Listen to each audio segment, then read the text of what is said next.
আমাৰ সকলোৰে মৰমৰ মণিবৌ এনেকুৱা বুলি কেতিয়াও ভবা নাছিলো।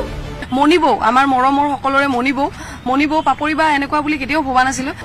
এবাৰ অভিনেত্ৰী প্ৰিয়ম পল্লৱীৰ বিৰুদ্ধে বিত্তীয় অনিয়মৰ অভিযোগ। প্ৰিয়ম পল্লৱীৰ বিৰুদ্ধে লক্ষাধিক টকা আত্মসাতৰ অভিযোগ।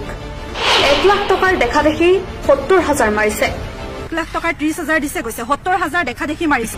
50,000 20,000 টকা মাৰিছে। 50,000 সেইফালে 20,000 টকা।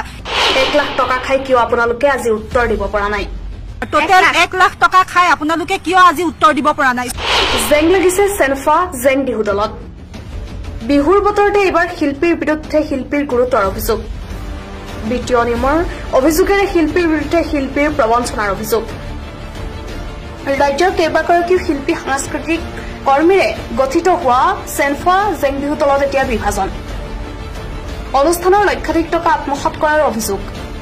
প্ৰিয়ম পল্লৱী এনিশা হাজৰিকাৰ বিৰুদ্ধে 5খন বিহুত বিত্তীয় অনিয়ম কৰাৰ অভিযোগ উত্থাপিত হৈছে। এই দলৰ কাম কাজ পৰিচালনা কৰিছিল প্ৰিয়ম পল্লৱীয়ে। দলটোৰ মেনেজাৰ আছিল এনিশা হাজৰিকা।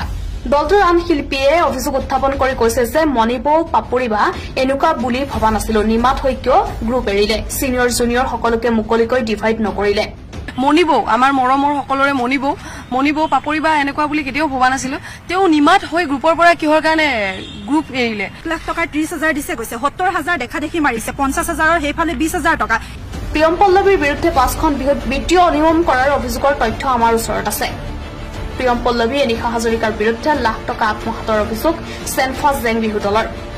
আৰু আমাৰ হিচাপ নিকাচ বিলাক যেহেতুকে প্ৰিয়মে দি আছিলে আৰু গাড়ী গুড়া গোটেইখিনি মেনেজ প্ৰিয়মে কৰি আছিলে, গতিকে মই প্ৰিয়মকো সুধিবলৈ বিচাৰিছো। প্ৰায় 1 লাখ টকাৰ বিত্তীয় অনিয়ম সংঘটিত হৈছে বুলি অভিযোগ উত্থাপন কৰিছে বাকীসকল সদস্যই। News desk report current trend Assam.